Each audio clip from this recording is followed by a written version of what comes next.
ஆக்சுவலாக தேசிங்கி ராஜா 2. ஆக்சுவலாக அந்த படம் வந்து நான் ரிவ்யூ பண்ண வேணாம் அப்படின்ற மாதிரி நினச்சிருந்தேன். ஏன்னா எனக்கு வந்து அந்த அளவுக்கு வந்து ஒரு டிசப்பாயின்மெண்ட் ஆயிடுச்சு. ஏன்னா இது வந்து ஒரு எழில் படம். எழில் படம்னா வந்து பார்த்தீங்கன்னா, நீங்கள் துள்ளாத மனம் துள்ளும், பெண்ணின் மனையை தொட்டு, போலாம் மோசம் அந்த மாதிரி ஒரு ஃபீல் குட் ட்ராமாவாக எடுத்துகிட்டு இருந்த ஒரு ஆள் டக்குன்னு வந்து ஜானர் மாதிரி டோட்டலாக வந்து ஒரு காமெடிக்குள்ள வந்து என்ட்ரானார். மனங்கொத்தி பறவை, வெள்ளக்காரதுரை, வேலைன்னு வந்துட்டா வெள்ளக்கார, அந்த மாதிரி நிறைய படங்கள் வந்து ஒரு காமெடி ரிலேட்டடாக வந்து நல்லா வந்து சக்ஸஸ்ஃபுல்லாக கொடுத்த ஒரு ஆள். ஏன்னா 2013 தேசிங்கி ராஜா அப்படின்ற ஒரு படம் கொடுத்து அது வந்து செம்ம ஹிட். கமர்ஷியலாகவே வந்து பார்த்தீங்கன்னா அந்த படம் வந்து செம்ம ஹிட்டு. ஏன்னா இன்ன வரைக்குமே வந்து அந்த காமெடியினுடைய டெம்ப்ளேட்ஸ்லாம் வந்து நம்ம இன்ன வரைக்குமே வந்து யூஸ் பண்ணிட்டு இருக்கோம். ஸோ அந்த மாதிரி ஒரு ஹைப்பில் இருக்கக்கூடிய ஒரு டேரக்டர் இவர் எடுத்தால் வந்து மினிமம் கேரண்டி கண்டிப்பாக வந்து காமெடியாக இருக்கும், அந்த படம் வந்து சாட்டிஸ்ஃபை பண்ணும், கமர்ஷியலாக வந்து நல்லாயிருக்கும் அப்படின்லாம் எதிர்பார்த்து போன ஒரு படம் வந்து இந்த அளவுக்கு வந்து ஒரு டிசப்பாயின்மெண்ட் கொடுத்துருச்சு. ஸோ அதனாலேயே வந்து ரிவ்யூ பண்ண வேணாம் அப்படின்ற மாதிரி நினச்சிருந்தேன். பட் இருந்தாலுமே ஓகே, இப்போ நான் ஏமாந்த மாதிரி நீங்களும் போய் ஏமாந்துடக்கூடாதுல்ல. ஸோ அதுக்காக தான் வந்து இந்த ரிவ்யூ போடுறேன். தேசிங்கி ராஜா 2 இந்த படத்தினுடைய கதை என்ன அப்படின்னா, இந்த படத்தில் வந்து மொத்தம் 5 கதை இருக்குங்க. அதனால் அந்த இதுதான் கதை அதுதான் கதைலாம் சொல்ல வரும்ல, நீங்களே போய் பார்த்துங்க. ஒருத்தன் வந்து பார்த்தோன்னா தலையை தேடி ஓடிட்டு இருப்பான், ஒருத்தன் தலைக்கறியை தேடி ஓடிட்டு இருப்பான், ஒருத்தர் சீடியை தேடி, இப்படியே வந்து படம் வந்து போயிட்டே இருக்கும். இல்லை நீ பெரிய போலீஸா நான் பெரிய போலீஸா அப்படின்னு சொல்லிட்டு விமலுக்கும் நம்ம புகழ் இருக்கார்ல, ஸோ அவருக்குள்ள அந்த காம்படிஷன் போயிட்டு இருக்கோம். ஸோ இதுதான் ஸ்டோரி அப்படின்ற மாதிரி இந்த படத்தில் வந்து நீங்கள் எதுவுமே வந்து சொல்லவே முடியாது. ஸோ அந்த அளவுக்கு வந்து ஒரு ஒஸ்ட்டான வந்து ஒரு ஸ்டோரியை தான் வந்து செலக்ட் பண்ணி வந்து நடிச்சிருக்காங்க. ஸோ ஸ்டோரி இதுதான் அப்படின்ற மாதிரியான விஷயங்கள் வந்து நான் சொல்ல வரல. ஸோ நீங்களே வந்து படம் பார்த்து தெரிஞ்சுக்கோங்க இதுதான் ஸ்டோரி அப்படின்னு.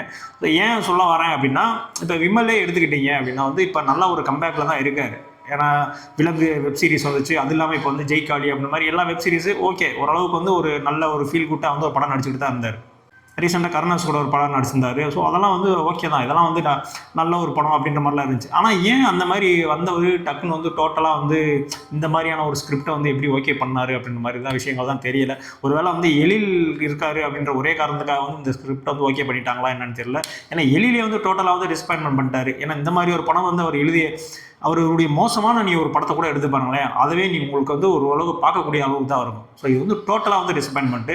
ஸோ ஏன் இந்த மாதிரி ஒரு ஸ்கிரிப்ட் வந்து எழுதுனாங்க, இதுக்கெல்லாம் வந்து எப்படி இவங்களாம் வந்து காஸ்ட் அண்ட் குரூலாம் வந்து செலக்ட் பண்ணி இவங்களாம் நடிக்க எப்படி போனாங்க அப்படின்ற மாதிரியான எந்த விஷயமே தெரியல. ஸோ அந்த அளவுக்கு வந்து ஒஸ்ட்டாக தான் இருக்குது. இது இல்லாமல் வந்து பார்த்தீங்கன்னா வித்யாசாகர் வேறு கூப்பிட்டு வந்திருக்காங்க.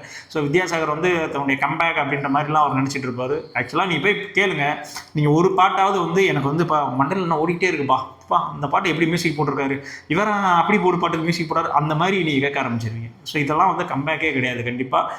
ஆக்சுவலாக வித்யாசாகர் சாருக்கு வந்து ஒரு பெரிய ஒரு ப்ரைடு இருக்குது. ஸோ அதெல்லாம் விட்டுட்டு இந்த மாதிரியான ஒரு ஸ்டோரி இந்த மாதிரியான படத்துக்கு மியூசிக் போடுறது எனக்கு தெரிஞ்சு அவருக்கு தான் வந்து அசிங்கம்னு நினைக்கிறேன் நான். ஸோ முடிஞ்ச அளவுக்கு வந்து ஒரு நல்ல படத்துக்கு இல்லைனா ஒரு நல்ல மியூசிக்காக வந்து செலக்ட் பண்ணி சுச்சுவேஷன் வந்து சாங் வந்து டிமாண்ட் பண்ணுது, ஸோ அதுக்கு வந்து நான் சாங் போடுறேன்ற மாதிரியான விஷயங்களை தேர்ந்தெடுத்து மியூசிக் பண்ணீங்க அப்படின்னா இன்னுமே வந்து நல்லாயிருக்கும். ஏன்னா நீங்கள் போட்ட பழைய பாடல்கள் மியூசிக்கெல்லாம் வந்து அந்தளவுக்கு இருக்கும். ஸோ 90s கிட்ஸ் நாங்களாம், ஸோ எங்களுக்குலாம் தெரியும் நீங்கள் எவ்வளோ பெரிய ஆள் அப்படின்ட்டு. ஸோ கண்டிப்பாக உங்களுடைய அந்த மரியாதைக்காக சொல்கிறேன், இந்த மாதிரி படங்களுக்குலாம் நீங்கள் வந்து மியூசிக் போட வேணாம் அப்படின்றதான் வந்து என்னுடைய கருத்தாக சொல்கிறேன் நான்.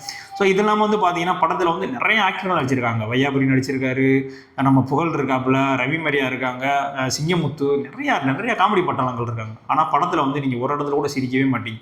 ஒரு படத்தில் ஒரு 50 காமெடி நடக்குது அப்படின்னா நீங்கள் ஒரு 2 காமெடியை வந்து லைட்டாக ஸ்மைல் பண்ணுவீங்க, அவ்வளோதான். அந்த அளவுக்கு தான் வந்து அந்த படத்தினுடைய அந்த காமெடி ஸ்கிரிப்டே வந்து எழுதப்பட்டிருக்கு.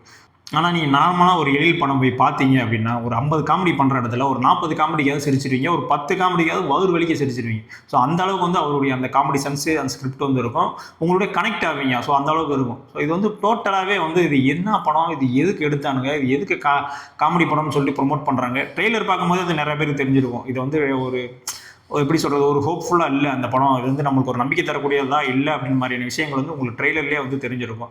ஆனால் அந்த தேசிங்கி ராஜா 2ன்ற மாதிரி டைட்டில் வச்சாங்களா, ஸோ இதுவே வந்து பார்த்தீங்கன்னா எல்லோரும் என்ன நினச்சிருப்பாங்க அப்படின்னா அதோடைய கனெக்டிவிட்டியோ அப்படின்ற மாதிரிலாம் நினச்சிருப்பாங்க. ஆக்சுவலாக வந்து தேசிங்கி ராஜா அந்த ஃபஸ்ட்டு பார்ட் இருக்குல்ல, அதுக்கும் தேசிங்கி ராஜா அந்த பார்ட் 2க்கு வந்து எந்த சம்மந்தமே கிடையாது.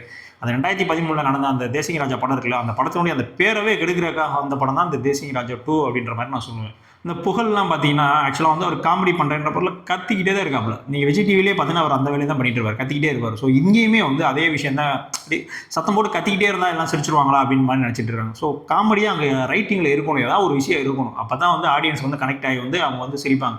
ஸோ அது எதுவுமே இல்லை, நீ பாட்டு கத்திக்கிட்டு விழுந்துக்கிட்டு உருண்டுக்கிட்டு இருந்தால் எப்படி சிரிப்பாங்க? எனக்கு தெரிஞ்சு நான் வந்து ரீசெண்டாக வந்து தக் லைஃப் படம் பார்த்துட்டு என்னடா இந்த படம் இப்படி எடுத்துட்டானுங்க இல்லை 200 போச்சேடா அப்படின்ற மாதிரி யோசிச்சுட்டு இருந்தேன். ஸோ அதுக்கப்புறம் என்ன ஒன்று அந்த படம் வந்து நான் வந்து ரொம்ப எதிர்பார்த்து போய் டிஸ்பேண்ட் பண்ணானே. ஆனால் இந்த படம் வந்து நான் எதிர்பார்க்கல. ஸோ நார்மலான ஒரு எலிட் படம் நினச்சி போனேன். ஸோ அதை வந்து டோட்டலாக வந்து ஏமாற்றிடுச்சு. என்னை பொறுத்த வரைக்கும் இது வந்து ஒரு பெரிய ஸ்கேம் தான் நினைக்கிறேன். ஏன்னா தேசிங்க ராஜான்ற ஒரு சக்ஸஸ்ஃபுல் டைட்டில் எடுத்து இது வச்சுட்டு, ஆனால் அந்த படத்துக்கு இந்த படத்துக்கு எந்த சம்மந்தமும் இல்லை, ஒரு காமெடியும் இல்லை, எந்த லிங்க் எதுவுமே கிடையாது. சும்மா அந்த டைட்டில் மட்டும் வச்சுருங்க, நீங்கள் வந்து படம் பார்த்துட்டு போங்க அப்படின்ற மாதிரி வச்சுட்டாங்க.